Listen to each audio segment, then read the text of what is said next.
नमस्कार, good morning, सुप्रभात। मैं हृदय मिश्रा आप सभी का स्वागत करता हूं। कैसे हैं आप सभी लोग? आई होप आप सभी लोग अच्छे होंगे और अपनी पढ़ाई को बहुत ही बेहतर ढंग से कर रहे होंगे। आइए आज की क्लास हम लोग करते हैं स्टार्ट। और एक सूचना मैं आपको दे दूं कि अभी होली तक संभवतः 6 या 7 तक या हो सकता है 8 तक हो जाए कि आपका करंट अफेयर्स ना आए। ठीक है, तो परेशान नहीं होना है, हताश नहीं होना है, लगातार तैयारी करते रहिएगा। बस थोड़ा गैप हो जाएगा, बट ठीक है, कोई बात नहीं, आगे के लिए आपको ध्यान रखना है। ठीक है, चलिए।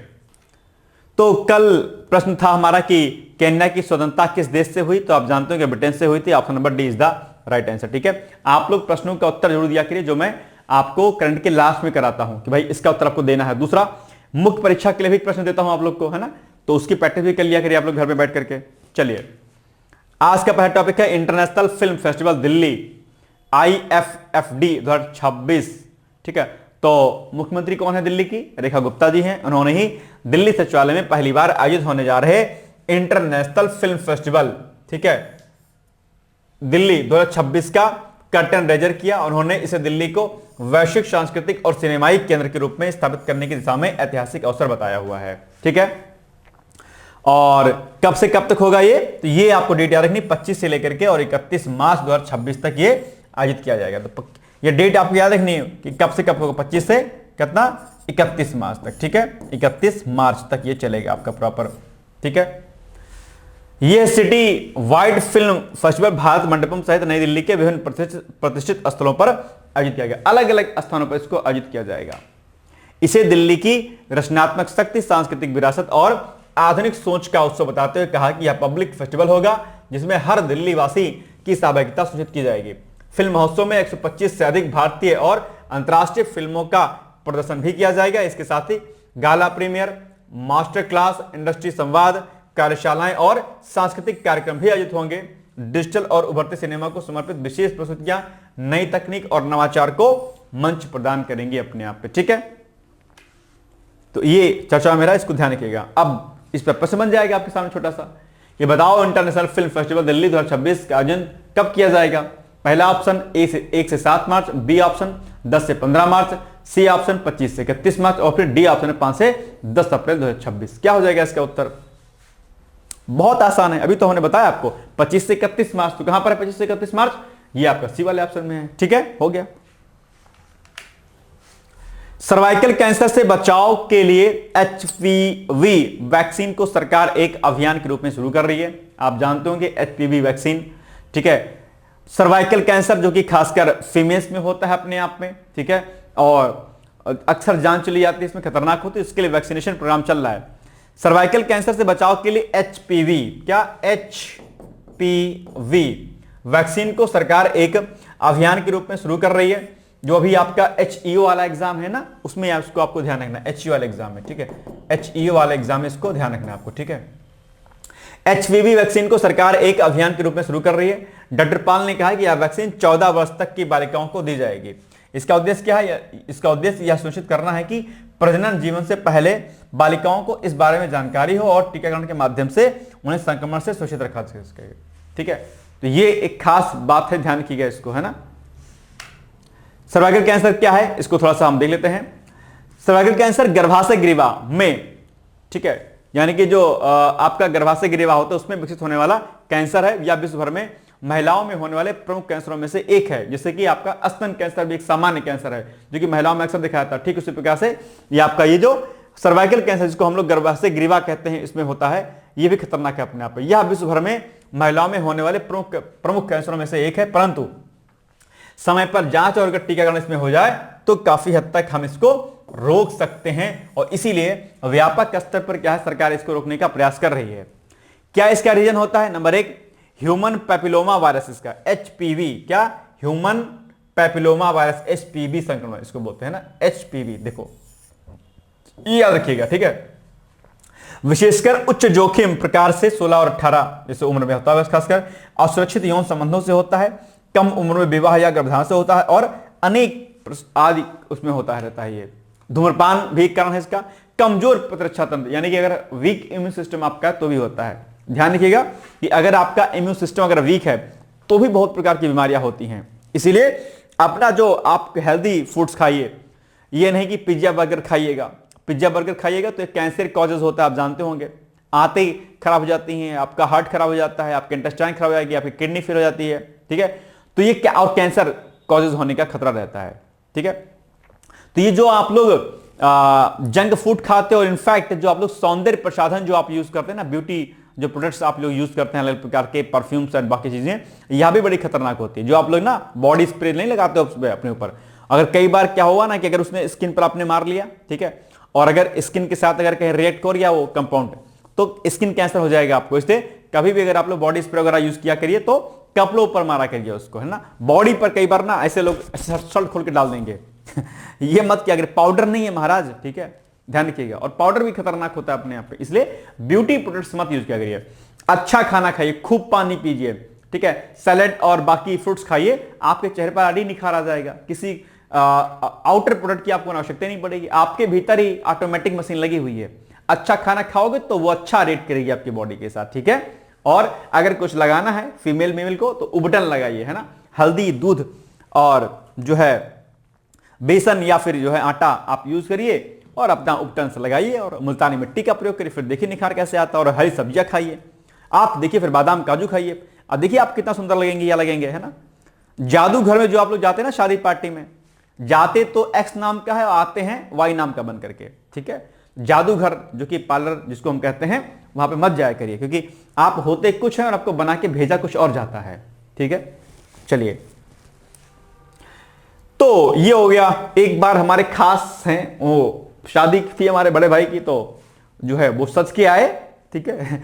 तो उनको देखा, मैंने कहा तुम कौन हो, तो रिलेटिव, मैं नाम नहीं लूंगा उनका, मैंने कहा तुम कौन हो, तो बोले मैं ये हूं। मैंने कहा अरे महाराज, मैंने कहा ये आप हैं, अच्छा ठीक है, कोई बात नहीं। तो ऐसा मेकअप नहीं करना चाहिए कि सामने वाले ने पहचान पाए, है ना, आपके हस्बैंड, आपके भाई, आपके बहन ना पहचान पाए, क्या कीजिएगा। चलिए, लक्षणों की अगर हम बात करते हैं, सिम्टम्स की बात करते हैं, तो प्रारंभिक अवस्था में अक्सर कोई स्पष्ट लक्षण इसके नहीं दिखाई देते हैं, लेकिन बात की अवस्था में अगर आप देखें तो असामान्य योनि रक्तस्राव होता है, ठीक है। एक ये प्रॉब्लम होती है बहुत ज्यादा, ठीक है, ये आजकल सामान्य समस्या होगी जो कि बहुत फीमेल्स में होती है। संभोग के बाद रक्तस्राव होता है, इंटीमेट जब आप होते हैं तो उसके बाद भी ब्लीडिंग होती है आपकी, ठीक है। और जो है पेल्विक पेन होता है इसमें, और दुग्ध युक्त स्राव भी होता है, दुर्गंध युक्त स्राव होता है अपने आप पे। ये खतरनाक चीज होती है अपने आप पे, ये आप सोचिए कि कितना खतरनाक होता है। जैसे एक डॉगीज वगैरह में पार्गो एक डिजीज होती है, शायद सब आप लोग जानते होंगे, कुछ कुछ इसी प्रकार का ये है अपने आप पे, ठीक है। दुर्गंध युक्त स्राव होगा, बचा करिए इससे आप लोग, ठीक है। चलिए, रोकथाम यानी कि प्रिवेंशन की अगर बात करते हैं तो एचपीवी टीकाकरण 9 से 14 वर्ष की आयु में सर्वोत्तम होता है, अगर लग गया तो बढ़िया रहेगा। नियमित पैप स्मीयर टेस्ट होता है, एचपीवी डीएनए टेस्ट होता है, सुरक्षित यौन व्यवहार कर सकते हैं आप इसमें। भारत में इसे रोकने हेतु तो स्वास्थ्य मंत्रालय द्वारा जागरूकता अभियान और स्क्रीनिंग कार्यक्रम भी चलाए जा रहे हैं अपने यहाँ पे, ठीक है। चलिए, अब आप बताइए, सर्वाइकल कैंसर मुख्यतः शरीर के किस अंग में विकसित होता है, तो अंडाशय में, गर्भाशय ग्रीवा में, स्तन में या फिर यकृत में। और अगर इसकी हिंदी नहीं जानते तो अब यहां पर ओवरी में या कैर्वेक्स में या ब्रेस्ट में या फिर लिवर में, यहां पर इंग्लिश इसकी लिखी गई है। सिंपल सी बात है, इसका ऑप्शन नंबर बी हो जाएगा, ठीक है, यानी कि आपका जो गर्भाशय ग्रीवा होता है यहां पर होता है, ठीक है। चलिए, UIEDAI और गूगल ने गूगल मैप पर अधिकृत आधार केंद्रों को प्रदर्शित करने के लिए समझौता ज्ञापन पर हस्ताक्षर किया है, यानी कि भारतीय विशिष्ट पहचान प्राधिकरण UIDAI,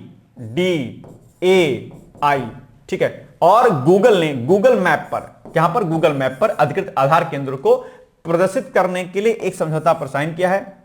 इलेक्ट्रॉनिक्स और सूचना प्रौद्योगिकी मंत्रालय ने कहा है कि इस कदम से देश भर के निवासियों के लिए पहुंच क्या हो जाएगी, आसान और सुविधाजनक हो जाएगी, ठीक है। चलिए, इससे दिव्यांग अनुकूल बुनियादी ढांचा, पारित सुविधाओं की उपलब्धता और संचालन समय जैसी सुविधाओं सहित केंद्र की पहुंच से संबंधित जानकारी भी प्रस्तुत की जाएगी, जिससे निवासियों को और अधिक सुविधा मिलेगी।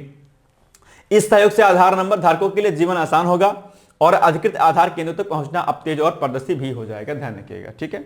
चलिए, इस सहयोग का उद्देश्य जन सुविधा को बढ़ावा देना, गलत सूचनाओं का मुकाबला करना और यह सुनिश्चित करना कि निवासियों को देश भर में 60,000 से अधिक आधार केंद्रों तथा आधार सेवा केंद्रों तक बिनाबाद पहुंच प्राप्त हो सके। यह भी पॉइंट आपके लिए क्या है, इंपॉर्टेंट है, ठीक है। अब आप बताओ भाई साहब, इसमें से क्या इसका उत्तर हो जाएगा। भारतीय विशिष्ट पहचान प्राधिकरण UIDAI ने किस कंपनी के साथ समझौता किया अभी हाल ही में, माइक्रोसॉफ्ट, अमेजन, गूगल या फिर मेटा। अभी जस्ट हमने आपको बताया हुआ है, क्या हो जाएगा, इसका ऑप्शन हो जाएगा आपका ऑप्शन नंबर क्या, सी, यानी कि गूगल। ठीक है। इसके अलावा पीसीएस का हमारा एक बैच चल रहा है, अभी होली ऑफर चल रहा है। पीसीएस प्रीलिम्स को लेकर के आप लोग चर्चाएं कर रहे थे, सर इसका बैच स्टार्ट करिए। ओनली प्री ओरिएंटेड, केवल प्री ओरिएंटेड अगर आपको बैच लेना है तो ये यहां पर आप जो है बैच इसको ले सकते हैं। बड़ा अच्छा बैच हमारा इसमें, और ये गाइडेड मेंटरशिप गाइडेड प्रोग्राम है अपने आप पे, जहां पर आपको प्रॉपर मेंटोर किया जाएगा। गूगल मीट के माध्यम से 2 बार आप में मैं जुड़ूंगा, इसमें आपको प्रॉपर गाइड करूंगा, और इसके अलावा जो है बाकी जो अन्य चीजें इसमें होंगी सबको दी जाएंगी। नोट्स मिल जाएगा आपका, लेक्चर मिलेगा, मैगजीन मिलेगा, आर्टिकल मिलेगा, सब कुछ मिलेगा ऑल टोटल। ठीक है, तो इसको आप लोग देख सकते हैं। पीएम मोदी की हालिया इजराइल यात्रा फरवरी 2026, यानी कि पीएम मोदी की फरवरी 2026 की इजराइल यात्रा द्विपक्षीय संबंधों में एक नया अध्याय जोड़ती है। यह वह इजरायली संसद जिसे नेसेट कहा जाता है को संबोधित करने वाले भारत के पहले प्रधानमंत्री बन गए हैं अपने आप पे, जो कि चर्चाओं में रहे हैं। It's very very most important. ठीक है, भारत के बढ़ते और वैश्विक कूटनीति को दर्शाता है कि भाई किस प्रकार से, क्योंकि वहां की संसद को और किसी ने जो है वो नहीं किया है ना। यह यात्रा केवल प्रतीकात्मक नहीं है, बल्कि इसके ठोस रणनीतिक उद्देश्य हैं, जिनमें उन्नत रक्षा प्रौद्योगिकियों का हस्तांतरण, सेमीकंडक्टर निर्माण के लिए एक लचीली आपूर्ति श्रृंखला का निर्माण और कृत्रिम बुद्धिमत्ता के क्षेत्र में संयुक्त अनुसंधान इसमें क्या है, शामिल है भाई साहब। ठीक है, देखो एक बात, अब पीएम मोदी की इजराइल यात्रा हुई है और देश की विडंबना देखिए कि देश के ही लोग जो है पीएम मोदी की इस इजराइल यात्रा को जो है लेकर के क्वेश्चन मार्क लगा रहे हैं। यह बहुत समझ से परे है कि या तो आप सब जानते हैं इंटरनेशनल रिलेशन क्या होता है क्या नहीं होता है, आप सब लोग जानते होंगे। कल अभी मैं फेसबुक पे गया था तो वहां पर एक लोग हैं भाई साहब, उनका नाम नहीं लूंगा, फेसबुक पे उन्होंने योगी आदित्यनाथ के सिंगापुर दौरे को लेकर के क्वेश्चन मार्क जो है लगाया। क्या बोला उन्होंने, कह रहे हैं कि वो भीख मांगने गए हैं। तो अब आप सोचिए कि हमारे देश के जो लोग हैं वो कितने ज्यादा जो है अवेयर हैं अपने देश को लेकर के, अपनी नीतियों को लेकर के। तो ये एक खराब बात है। इजराइल को लेकर के जो है नेगेटिव थॉट्स डेवलप किए जा रहे हैं लोगों के माइंड में, है ना। फिलिस्तीन को लेकर के बात कही जा रही है। फिलिस्तीन के साथ हमारी दुश्मनी नहीं है ना, लेकिन फिलिस्तीन, इजराइल और भारत, इसका त्रिकोणीय संबंध है वो अलग प्रकार का है। अब आईआर आप कोई इंटरनेशनल रिलेशन नहीं समझ पाता तो इसके लिए क्या किया जाए, लेकिन इसके लिए देश के पीएम को क्वेश्चन मार्क लगाना, देश पर क्वेश्चन मार्क लगाना, मुझे लगता है कि किसी भी रूप में तार्किक नहीं होता है। एक पारदर्शी विपक्ष का जो है जो भूमिका होनी चाहिए वो सबको निभानी चाहिए। मुझे ऐसा लगता है देश पर आंच नहीं आनी चाहिए। ठीक है, चाहे एआई समिट में जो है एक प्रकार के प्रदर्शन करने की बात हो या फिर इजराइल दौरे की बात की जाए, है ना। खैर, इजराइल के साथ हमारे बड़े अच्छे संबंध रहे, बहुत पहले से रहे हैं बॉस। ठीक है, दूसरी बात है एआई के अलावा जो एग्रीकल्चर हमारा फील्ड है, ठीक है, एग्रीकल्चर और डिफेंस में बहुत मजबूत है इजराइल, और उसकी टेक्नोलॉजी निश्चित तौर पर भारत को बहुत आगे ले जाएंगे। ठीक है, तो यह बात ध्यान रखिएगा। और दूसरी बार पीएम मोदी का दौरा रहा इजराइल का इस बार, ठीक है, 9 सालों में, यह भी बड़ी बात है अपने आप पे। और उधर पाकिस्तान को टेंशन हो गई कि भाई चले गए मोदी जी वहां पे, बताओ क्या हो जाएगा कांड, है ना। क्योंकि टेररिज्म के मुद्दे पर इजराइल मुखर होकर के अपनी बात को रखता है और मुखरता के साथ लड़ाई भी करता है अपने यहाँ पर, जानते होंगे। ठीक है, कितने बड़े बड़े हमास और बाकी जो चीजों में क्या चल रहा है आप देखिए रहोगे, है ना। छोड़ता नहीं भाई साहब इजराइल, अच्छी बात है ये। चलिए, अंतरराष्ट्रीय, अगर आप पीसीएस यूपीएससी की तैयारी कर रहे होंगे तो अंतरराष्ट्रीय जगत में क्या कुछ चल रहा है उसको व्यापक समझ आपकी होनी चाहिए, है ना, ध्यान रखिएगा। पीएम मोदी की हालिया इजराइल यात्रा के संदर्भ में लिखे कथनों पर विचार कीजिए। वह इजरायली संसद नेसेट को सम्मिलित करने वाले पहले भारतीय बने हैं। ठीक है, इस दौरे का मुख्य फोकस रक्षा सौदों, सेमीकंडक्टर सप्लाई चेन और एआई सहयोग पर केंद्रित है। इस यात्रा के दौरान भारत और इजराइल ने सौर ऊर्जा के क्षेत्र में यरूशलेम घोषणा पत्र पर साइन किया है। क्या हो जाएगा इसका उत्तर बताओ। आई थिंक 1 और 2 होना चाहिए, ए होना चाहिए, क्या देखते हैं जरा। ठीक है, बिल्कुल सर, 1 और 2 सही है। ठीक है, थर्ड वाला नहीं सही है इसमें से। ठीक है, ये बात ध्यान रखिएगा। आप लोग वीडियो पॉज करके देख लिया करिए मैं क्या बता रहा हूं। ठीक है, चलिए। अच्छा, भारत इजराइल संबंधों पर आप लोग ठीक से देख लीजिएगा। ठीक है, भारत, इजराइल, अमेरिका, भारत, फिलिस्तीन और इजराइल, ये ध्यान रखिएगा। ये त्रिकोणीय संबंध जो है ना, याद रखिएगा इसको। भारत, इसको मैं ऐसे लिख देता हूं, अमेरिका, भारत, अमेरिका, भारत और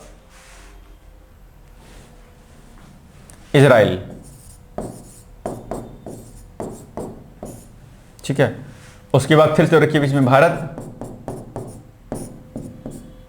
फिर ईरान, फिर अमेरिका लिख दीजिए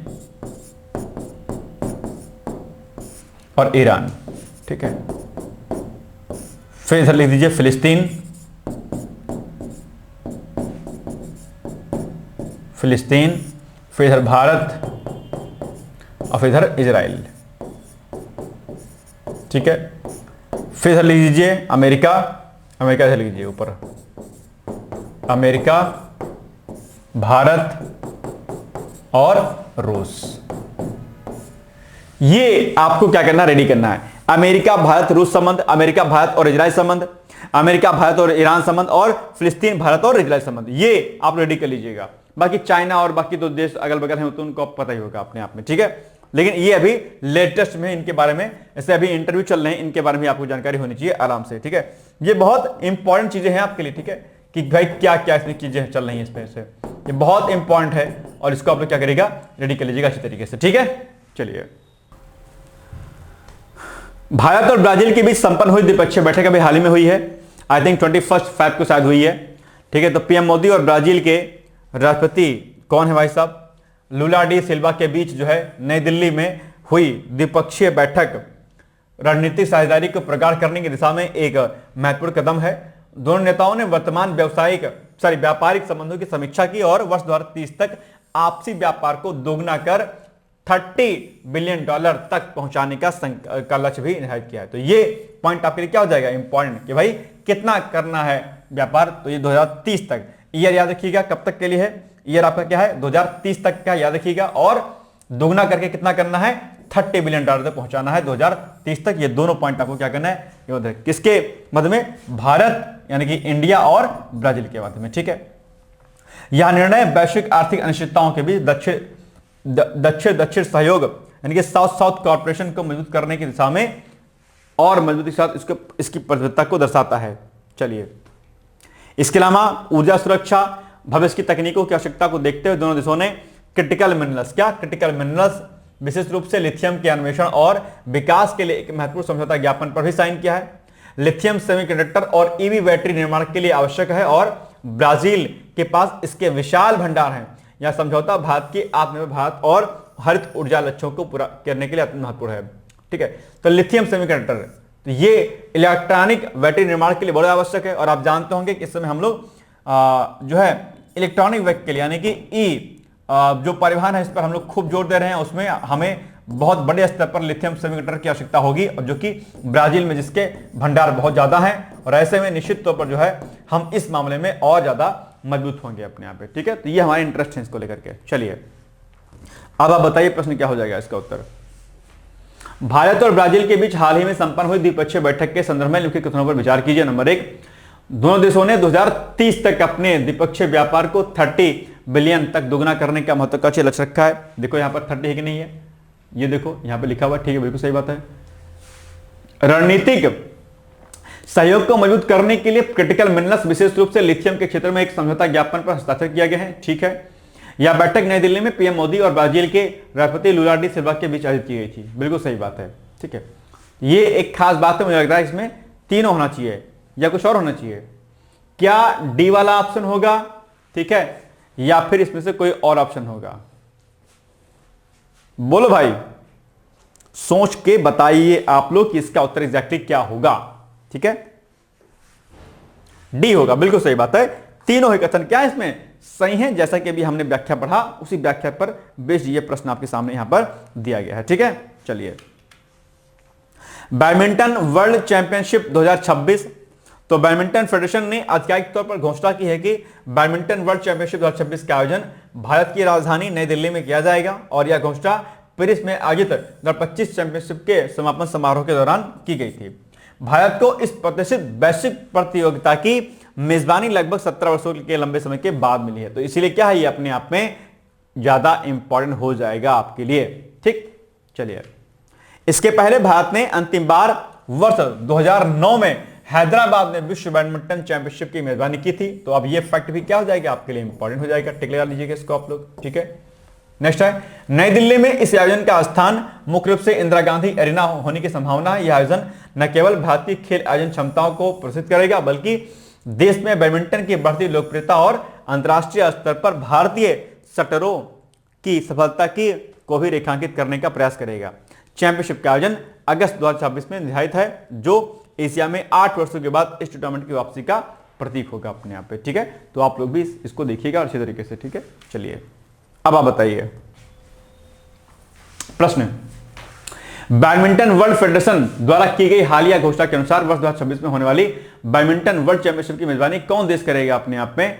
तो ये कौन सा भारतीय शहर करेगा? सॉरी, हैदराबाद करेगा, बेंगलुरु करेगा, नई दिल्ली करेगा, चेन्नई करेगा? देखो अभी तो हमने इसको बताया था ना, देखो भाई साहब, बस नई दिल्ली होगा, न्यू दिल्ली, नई दिल्ली करेगा इसकी मेजबानी। सी इज द राइट आंसर। ठीक है, चलिए राष्ट्रीय युद्ध स्मारक आप जानते होंगे, है ना, बहुत फेमस स्थान है ये, अपने आप में दिल्ली में स्थित है। तो अभी हाल ही में 25 फरवरी को नई दिल्ली इंडिया गेट परिसर के निकट राष्ट्र को समर्पित किया गया था इसको 2019 में।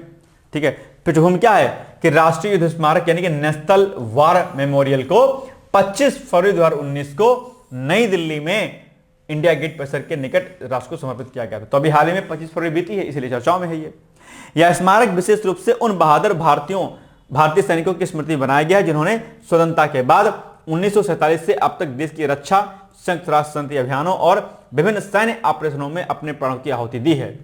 इंडिया गेट मुख्य रूप से प्रथम विश्व युद्ध के शहीदों का स्मारक है, जबकि राष्ट्रीय युद्ध स्मारक स्वतंत्र भारत के नायकों को क्या है अपने आप में समर्पित स्थल है। इस स्मारक का डिजाइन चक्रव्यूह से प्रेरित है और इसमें 4 संकेंद्रित चक्र हैं, अमर चक्र, अमर ज्योति, वीरता चक्र, साहस, त्याग चक्र, बलिदान की दीवार जहां शहीदों के नाम अक्षरों में लिखे हुए हैं, और रक्षक चक्र, सुरक्षा घेरा। यह स्मारक सैन्य वीरता और सर्वोच्च बलिदान के प्रति राष्ट्र की कृतज्ञता का क्या अपने आप में प्रतीक है। ठीक है, चलिए अब आप बताइए, आप लोग ये सब पढ़ा करिए, सब आता है जीके में आपके। ठीक है ना भाई, राष्ट्रीय युद्ध स्मारक यानी कि नेशनल वॉर मेमोरियल के संदर्भ में निम्नलिखित कथनों पर विचार कीजिए। नंबर 1, इसे 25 फरवरी 2019 को प्रधानमंत्री मोदी द्वारा राष्ट्र को समर्पित किया गया था। ठीक है, यह स्मारक मुख्य रूप से प्रथम विश्व युद्ध में शहीद हुए ब्रिटिश भारतीय सेना के सैनिकों को सम्मानित करने के लिए बनाया गया था। ठीक है, इस स्मारक की वास्तुकला में 4 संकेतित चक्र हैं अपने आप में, जो कि यहां पर लिखे गए हैं। तो मुझे लगता है कि अभी व्याख्या के अनुसार तीनों कथन मुझे लग रहा है सही होने चाहिए इसमें। ठीक है, डी होना चाहिए इसमें से। देखते हैं क्या उत्तर होगा सही। बिल्कुल, अरे सी सी सी 1 और 3, 1 मिनट, नहीं सॉरी, ये नहीं होगा, प्रथम विश्व युद्ध नहीं होगा भाई साहब। देखो ध्यान थोड़ा निकल गया, ये 1947 के बाद जो लोग शहीद हुए उनके बारे में है ना, ये तो ये होगा 1947 के बाद।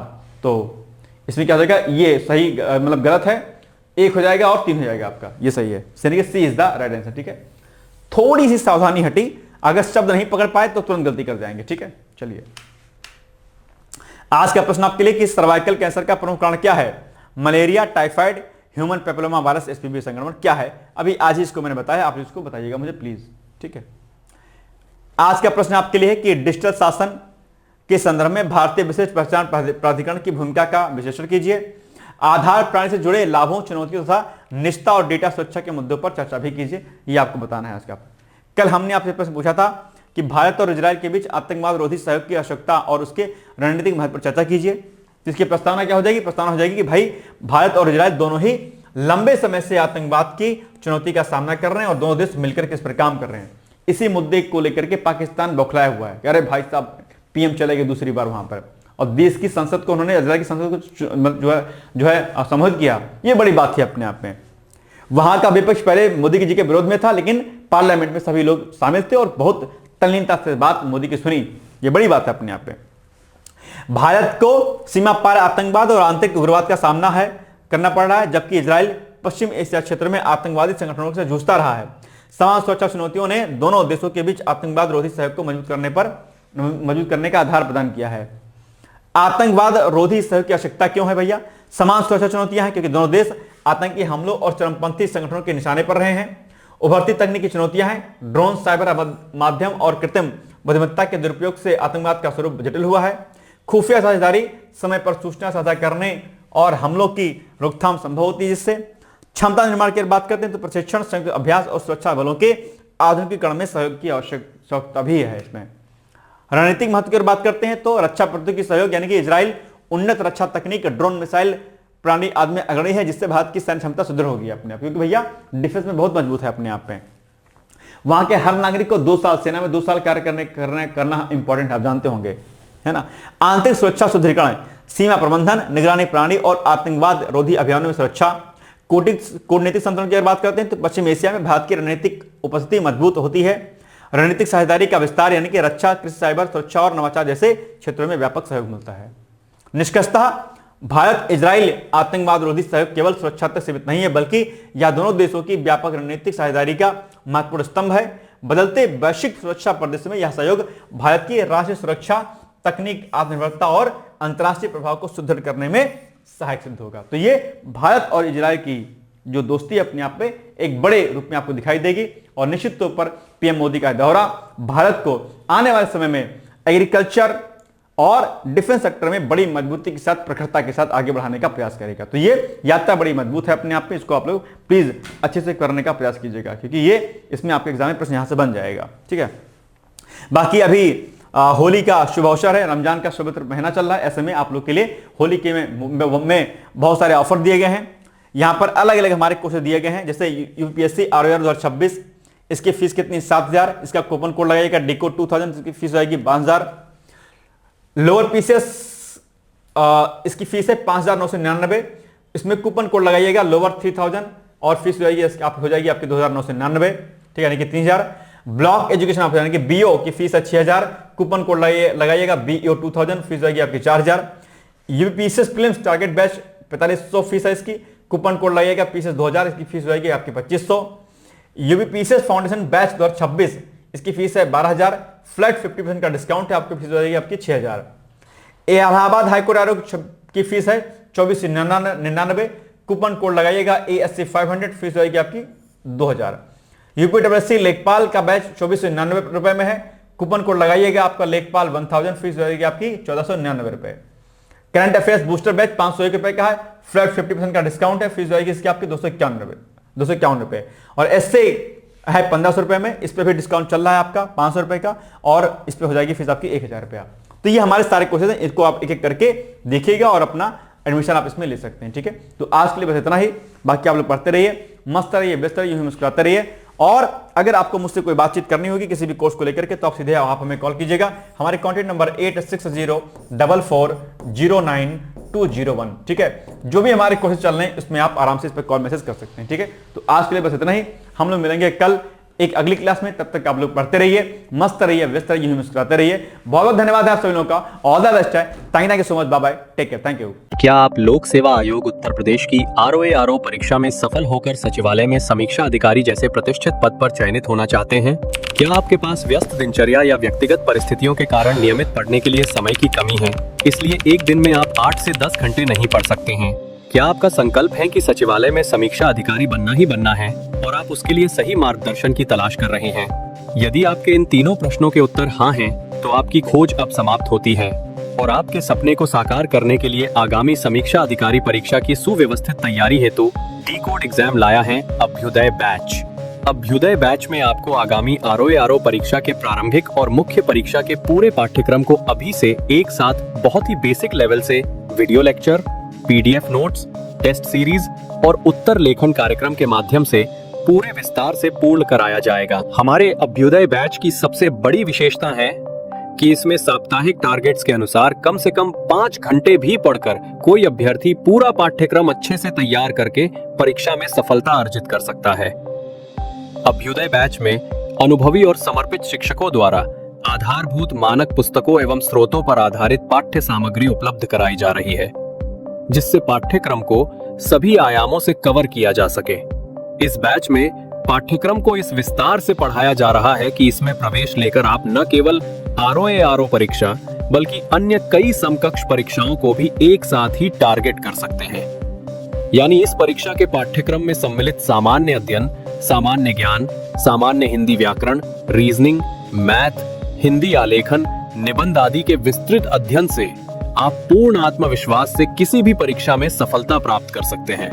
उत्तर प्रदेश की PCS प्रारंभिक परीक्षा में भी इस बैच को पढ़कर सफलता प्राप्त की जा सकती है। इस बैच में निर्धारित लक्ष्य के अनुसार एक सप्ताह में मात्र 18 से 20 वीडियो लेक्चर देखने होते हैं। जो आप प्रतिदिन 4 से 5 घंटे का समय निकालकर आसानी से पढ़कर तैयार कर सकते हैं।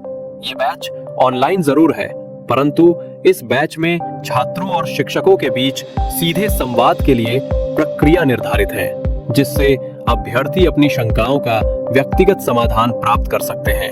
आपके संकल्प को सिद्धि तक पहुंचाना ही अभ्युदय बैच की आधारभूत संकल्पना है। हमारा ये आत्मविश्वास संस्थान के 5 वर्षों की कठिन साधना की परिणति है। डीकोड एग्जाम संस्थान अपने 5 वर्षों के सफर में ROARO परीक्षा में 45 से अधिक चयन सुनिश्चित करवाकर एक विश्वसनीय संस्थान के रूप में विख्यात है। इसलिए बिना किसी संशय के पूर्ण विश्वास के साथ आप भी हमसे जुड़कर अपनी सफलता का नया अध्याय लिख सकते हैं। इस बैच से जुड़ने के लिए हमारे संस्थान के नंबर 8604409201 अथवा 9506742546 पर व्हाट्सएप या कॉल करके बैच की पूरी जानकारी प्राप्त की जा सकती है। अभी 500 शुरुआती छात्रों को विशेष छूट भी प्रदान की जा रही है, इसलिए इस अवसर का लाभ उठाने के लिए अतिशीघ्र प्रवेश लेकर अभ्युदय बैच से जुड़े। प्रवेश के लिए अभी संपर्क करें और शुल्क में छूट प्राप्त करें।